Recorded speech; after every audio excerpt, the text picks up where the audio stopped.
Hello, magnificent ones. Today's episode is titled, Sometimes You Are the Problem. Sometimes I'm the bad guy, and sometimes you're the bad guy too. In order for us to grow, we have to recognize the areas in our life in which we are good and the areas in which we are lacking. So if we continue to think that everyone else is the problem, then what are we? It means that we're toxic. It means that we're making other people have unpleasant days. And should we not strive to improve our environment, both socially and physically?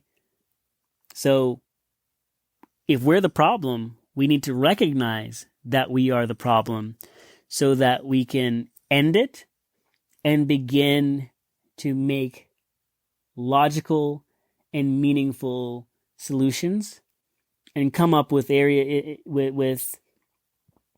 with things that allow us to not be the problem and not be toxic.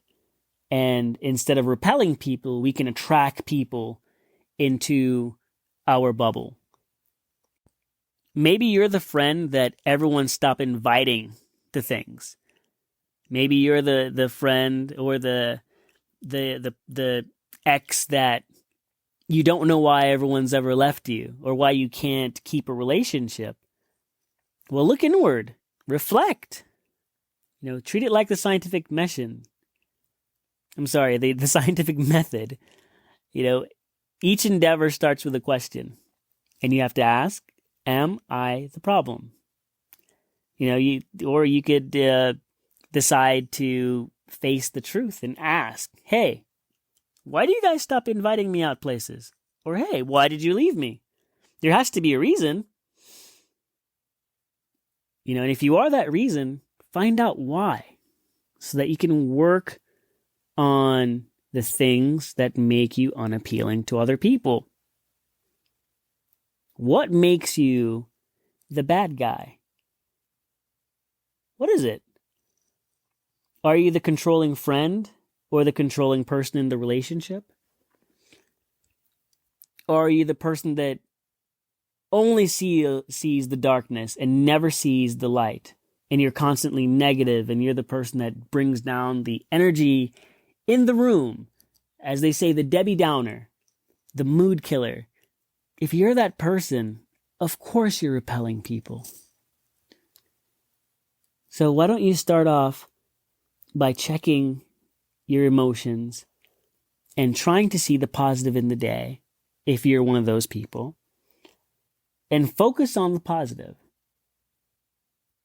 Some of us are conditioned, or we were taught that we should focus on the negative, what everyone else isn't doing. Well, guess what? If you're focusing on the things that people aren't doing, they're also seeing the things that you are not doing as well.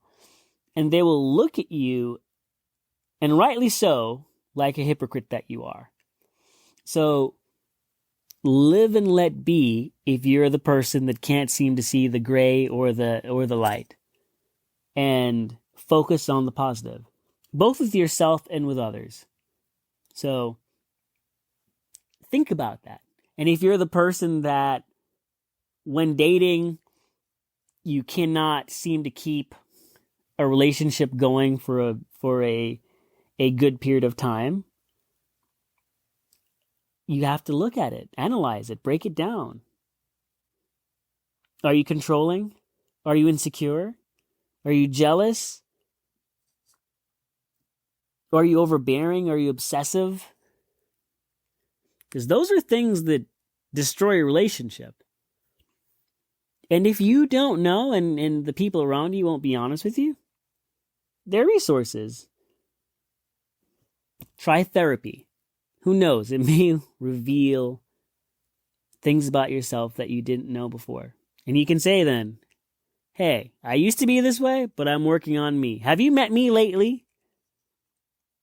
Wouldn't that be beautiful to say to someone, "Have you met me lately?" How profound is that? You may have known the obsessive me, but have you met the free me? Have you met the patient me? Have you met the positive me, the kind me?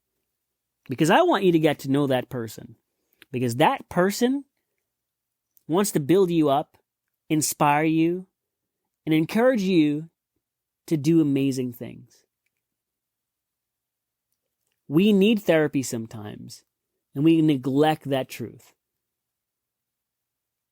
The world, our upbringing, it teaches us how to cope with things as opposed to how to overcome things. So if you need help, therapy is never a bad option. Drinking excessively or doing copious amounts of drugs, that's a temporary fix. And that's only going to repel more people away from you. And if you can't see the light or the beauty in the dark sometimes, then guess what? Your circle is only going to get smaller and smaller and smaller. No one wants to hear a person that is constantly negative. It's just not appealing. People want to hear that it's going to be okay. Not, oh my gosh, I can't believe you didn't do this. I can't believe, you're just not where you need to be. It's all about me and how things affect me. No one wants to hear that. You know what people do want to hear? Hey, things aren't looking good right now, but we're going to get through this. Hey, I'm here for you. That's what people want to hear. So when you're at work, don't be the person that's always negative. Because no one wants to be around you. But if you change your mindset, adjust it, maybe instead of saying, I can't believe this isn't done, or why isn't this done yet? Why don't you just start off by saying hello? Why don't you change your approach? Say, hey, I know that this isn't done. What can I do to help? Or how can I make the situation better? That will attract people versus saying, why isn't this done? That repels people. You must seek to understand. Only then will you be able to start repairing some of the damage that maybe you've inadvertently caused. No one's perfect. But it's also important to recognize when we are wrong and when we are the problem. And if we are the problem, how long have we been the problem? So that we can work day by day to reconcile. I was watching a rom-com recently. I believe it was The Ugly Truth. And you have Gerard Butler and Jennifer Aniston. And Gerard Butler is a bounty hunter, and Jennifer Aniston is his ex, and he's, he's going to retrieve her or what have you. And in the movie, what I got from it was, you find out how much you matter or how much you mean to someone at the end of a relationship. Not, in most cases, not during, right? Someone loves you truly, and you're the one that's ending things. You learn, it's revealed to you that that person really cares. And to the other person, it is revealed to them that you really don't care. And that, to me, is quite profound. Because in our everyday endeavors, are we being mindful of those around us? And the effects of our words and our actions. Are you being mindful? Because I know certainly sometimes I'm not. And that is the ugly truth. Sometimes you may ask, hey, does this make me look fat? And I will say absolutely. And maybe sometimes I should say, hey, looks like you've lost weight. But we live and we learn. As the song goes, life is a winding road. And we're not always going to shoot a straight arrow. Because there may be a wind that comes through and turns that arrow and it doesn't quite hit the target. But we can keep working on it and we'll get better and better every step of the way. You know, in order to walk 1,000 miles, you know what you have to do? You have to start with one step. In order to climb the Himalayas, you just have to start. You'll get to the top eventually. Or in most cases, people don't. But you get the analogy. You have to start somewhere. And it's okay to fumble and fall, because that is a part of the process. Stumbling and falling when is a part of the growth, right? That is growth in itself. If you're working out and you're consistent, you're eating less and you're working out more, and you're consistent and you're burning more and more calories, inevitably, whether you're 300 pounds or 1,000 pounds, you will lose weight. You may not feel that way, because when you're at the gym, you're like, man, this sucks. Running hurts, and lifting weights, it burns my biceps. And yes, in the moment it sucks. But what's the payoff in the end? That the pain that you're feeling currently, the payoff in the end is that you will be healthier, you will look and you will feel better. But guess what? In this moment, it sucks, because that is growth. Growth is in the process. So it's okay to tell yourself that you're the problem, because problems can be solved. Living in denial solves nothing. In fact, it only festers over time until you end up at a point in which you are less than to be desired by others. Your company is unwanted. So, just because we're the problem now, it does not mean that we cannot improve and become better.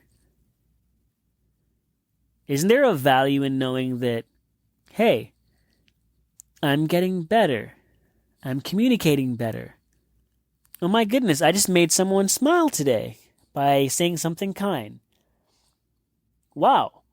You're telling me that when I invest in other people, they invest in me as well? Sometimes. They reciprocate the energy that I give them. So if I'm kind, more than likely they will also be kind. And if I'm critical and judgmental, either they will return it back to me or they'll avoid me. But you have to be honest with yourself. For every problem, there's a solution. Maybe it's you not having the ability to constantly be the center of attention. Maybe your friends need to shine a little bit more. Maybe your friends need to be more vocal and you not steal the spotlight. Maybe when you do those things, you'll begin to see the things that other people can do for you, truly do for you.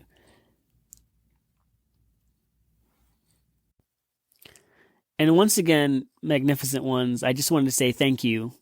This episode, I wanted to keep it short and sweet because the next episode will be an interview. And so I just wanted to have an appetizer leading up to that interview. And the interview will be titled Dre's Island Flavor.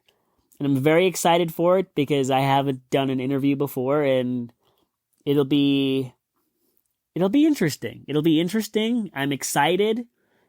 I think there's a lot of rich history with this.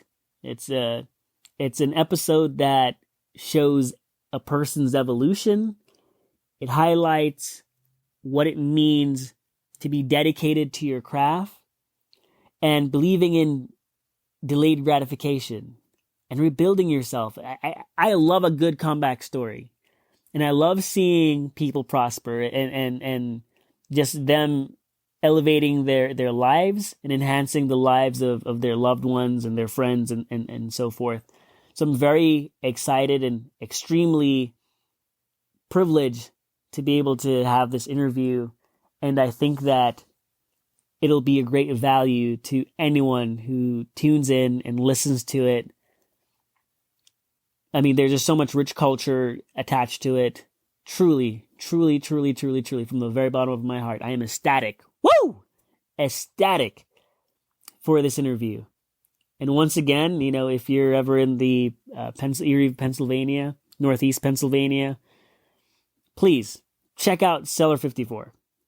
I just had a bottle of the Gratitude wine, and it was phenomenal.